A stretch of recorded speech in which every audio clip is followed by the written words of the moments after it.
लाया है।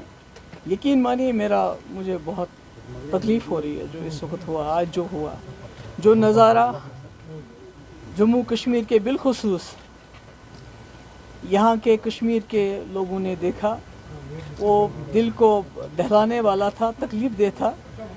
जैसा आप जानते हैं कि पूरे मुल्क के अंदर इस वक्त जो माइनॉरिटीज़ हैं, ख़ासकर मुसलमान जो हैं, वो बहुत मुसीबत में हैं, बहुत तकलीफ़ में हैं। मेरे ख़्याल में मेरे पास अल्फाज नहीं है वो बयान करने के लिए।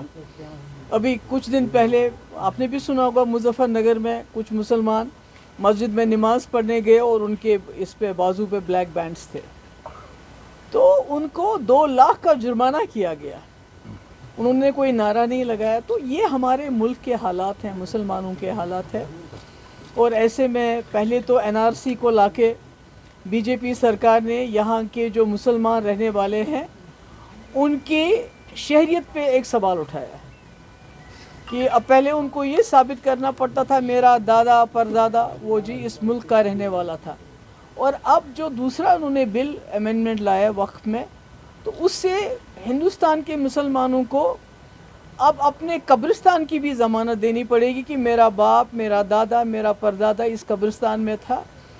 तो जो हम देख रहे हैं कि कब्रिस्तान हो, पहले तो मकान मुसलमानों के बुलडोज़ किए गए, दुकानें उनकी बंद की गई, उनको लिंच किया गया। अब जब उससे भी दिल नहीं भरा तो अब उनकी जो वक्फ की जो अल्लाह ताला के उसमें वक्फ किया जाता है, जिसमें कुछ गरीबों के स्कूल चलते थे, मस्जिदें हैं, दूसरे किस्म की प्रॉपर्टीज़ हैं, जिससे इस मुल्क के मुसलमानों को एक सहारा था, उसको भी उनसे छीना गया।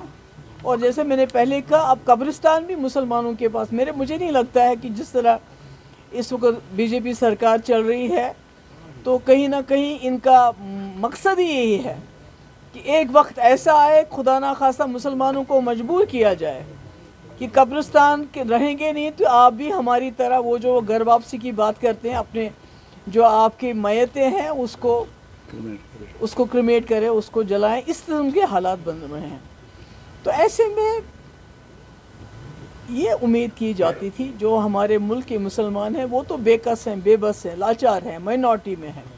मगर जम्मू कश्मीर एक मुस्लिम मेजॉरिटी स्टेट, सबसे ज़्यादा सेकुलर स्टेट, यहाँ की लीडरशिप से उम्मीद थी, यहाँ की सरकार से उम्मीद थी कि पहले तो वो बहुत ही वोकली इस बिल की मुखालफत करेंगे, उसके बाद सबसे पहले सुप्रीम कोर्ट में ये लोग चले जाएंगे, और उसके अलावा जम्मू कश्मीर की असेंबली में आज सबसे पहला ये बात आएगी, रेजोल्यूशन आएगी, जिस तरह ये वहीद परा साहब ने एक रेजोल्यूशन लाया था कि हमारे वज़ीर आला जिनको लोगों ने यहाँ भरपूर ताउन दिया, और उन्होंने वोट भी इसीलिए मांगा कि बीजेपी के एजेंडे को रोकना है।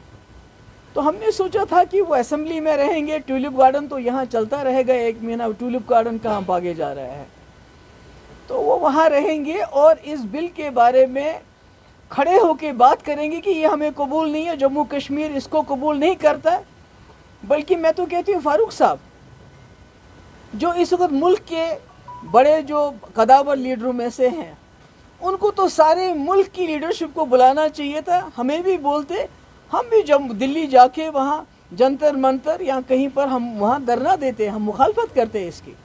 मगर वो करने के बजाय शेर कश्मीर शेख अब्दुल्ला साहब के साहबजादे, उनके नवासे उस मिनिस्टर के आगे पीछे घूम रहे थे आज, वो भी ट्यूलिप गार्डन में, जिसने मुसलमानों की गर्दन पे ये तलवार रखने का काम किया। मेरे पास अल्फाज नहीं, आई एम वेरी अनॉयड, मुझे बहुत गुस्सा आ रहा है।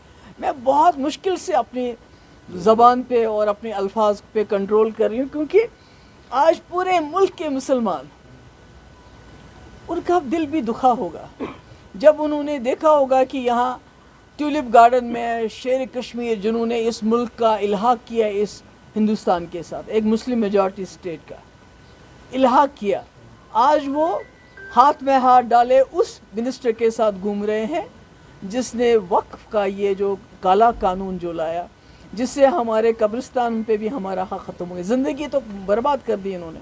मगर हमारे कब्रिस्तान तक हमसे छीनना चाहते हैं। तो मुझे बहुत अफसोस है, यहाँ के लोगों ने 50 सीटें दी इस नेशनल कॉन्फ्रेंस को। जो नेशनल कॉन्फ्रेंस हमेशा हमें ताना देती है कि पीडीपी ने बीजेपी के साथ सरकार बनाई, मगर पीडीपी ने बीजेपी के साथ सरकार बनाई और बीजेपी के एजेंडों को यहाँ पर इम्प्लीमेंट नहीं होने दिया, बल्कि पीडीपी का एजेंडा चला। मगर आज हम देखते हैं 50 सीटें होने के बावजूद जिस तरह से उमर साहब ने असेंबली को ताक पे रख के यहाँ ट्यूलिप गार्डन में जी हुजूरी करने के लिए, और फारूक साहब जैसे कदावर लीडर मुसलमानों के ज़ख्मों पे नमक छिड़का, उससे मुझे लगता है जिन लोगों ने अभी हाल ही में इन जमातों को वोट दिए उनको भी अपनी जगह, उनका सर भी शर्म से झुक गया होगा कि ये क्या हो रहा है। मुझे याद आता है जब ऑपरेशन ब्लू स्टार हुआ था, जब जो यहाँ अमृतसर में गोल्डन टेम्पल है, जब वहाँ सिक्योरिटी फोर्सेस घुसे थे तो कश्मीरी लोगों ने हड़ताल की थी एज ए सॉलिडारिटी। आज हमारे मुल्क के मुसलमान भी वही एक्सपेक्ट करते थे कि एक मुस्लिम मेजॉरिटी स्टेट जिसमें यहाँ का वज़ीर आला मुसलमान है, जिसके पास 50 सीटें हैं, वो शायद कुछ ना कुछ लबकुशाई करेगा, कोई ना कोई बात करेगा। अगर कुछ भी नहीं करेगा मगर कम से कम ये बताएगा कि जम्मू कश्मीर में हम इस कानून को लागू नहीं करेंगे। मगर मुझे अफसोस है ऐसा नहीं हुआ और हम शर्मिंदा हैं। मैं शर्मिंदा हूँ इस मुल्क के मुसलमानों से कि बहसत लीडरशिप कश्मीर के, जम्मू कश्मीर की जो लीडरशिप है, जो बार बार मुझे याद है शेख साहब भी कहते थे कि हमने जी इस मुल्क के साथ इसलिए भी हाथ मिलाया क्योंकि यहाँ 18 करोड़ या 10 करोड़ या 15 करोड़ मुसलमानों की ज़मानत है जम्मू कश्मीर के मेजॉरिटी, मुस्लिम मेजॉरिटी सीट। हम ज़मानत हैं उन लोगों के लिए जिन्होंने पाकिस्तान छोड़ के हिंदुस्तान में रुकने का फ़ैसला किया। आज मैं समझती हूँ वो ज़मानत वो शर्मशार हो गई जिस तरह हमने आज का नज़ारा देखा। और मुझे समझ नहीं आती ये जो हमारे स्पीकर साहब हैं ये किसको बेवकूफ़ समझते हैं। ये जी सब जुडिस कैसे है, अभी तो कॉग्निजेंस ही नहीं, अभी तो नोटिस ही नहीं लिया सुप्रीम कोर्ट ने इस केस का, तो ये सब जुडिस कैसे हो गया। और रेजोल्यूशन जब लाया वही परा साहब ने, उसको वो डिस्कस करने में तो कोई प्रॉब्लम नहीं होनी चाहिए थी। तो मुझे समझ नहीं आती है। मैं एक बात अपने, लोग कहते हैं किसी को बिन मांगे एडवाइस नहीं देनी चाहिए, मगर मैं आज एडवाइस दे रही हूँ नेशनल कॉन्फ्रेंस के लोगों को, उमर साहब को। बीजेपी में बहुत सारी खामियां होंगी, उनमें एक खूबी है, वो ये है वो उस इंसान की इज्जत करते हैं जो अपनी इज्जत आप करता है, जो अपने लोगों के लिए खड़ा हो जाता है। बेशक वो पसंद नहीं करते मुसलमानों के लिए, पर जिस तरह आपने अपने लोगों के लिए खड़ा होने से इनकार करके बल्कि उनकी बेइज्जती की आज जो आपने किया, तो आप अगर ये सोचते हैं कि बीजेपी वाले आपको कबूल करेंगे, वो कबूल नहीं करेंगे। उनको मालूम है जो जमात, जो लीडर अपने लोगों का नहीं होगा तो वो उनका क्या होगा। मैंने अपने वक्त में मैं खड़ी रही, आपको याद है कुठवा का केस हुआ, मैंने मुकाबला किया। नौजवानों की एफआईआर की बात हुई, मैंने मुकाबला किया। सीज फायर की बात हुई, मैंने मुकाबला किया। डायलॉग के लिए हमने हुर्रियत के दरवाजे पे लीडरशिप भेजी, और शायद इसीलिए बीजेपी वालों ने कहीं ना कहीं डर भी था, खौफ भी था, सरकार भी गिराई, पर आज भी इज्जत करते हैं वो। मगर जिस तरह नेशनल कॉन्फ्रेंस की लीडरशिप ने आज हमें सारे बाजार बेइज्जत किया, मुझे लगता है कि ये मेरे ख्याल में आज हम सब लोगों के लिए, जम्मू कश्मीर के लोगों के लिए, हम मुसलमानों के लिए आज जो है ये मातम का दिन है। ये बीजेपी से तो एक्सपेक्टेशन हम करते हैं वो जो करेंगे वो उनका एजेंडा है, मगर एक मुस्लिम मेजॉरिटी स्टेट के वज़ीर आला का आज का बिहेवियर, उसके बाद फारूक साहब इतने कदावर लीडर, ये तो कहते हैं मैं वज़ीर आला हूँ, मुझे शायद जाना था, पर फारूक साहब को क्या ज़रूरत थी। और वज़ीर आला को तो खुद वहाँ रहने की, उनको तो असेंबली में होना चाहिए था। मुझे बहुत अफसोस है इस बात का।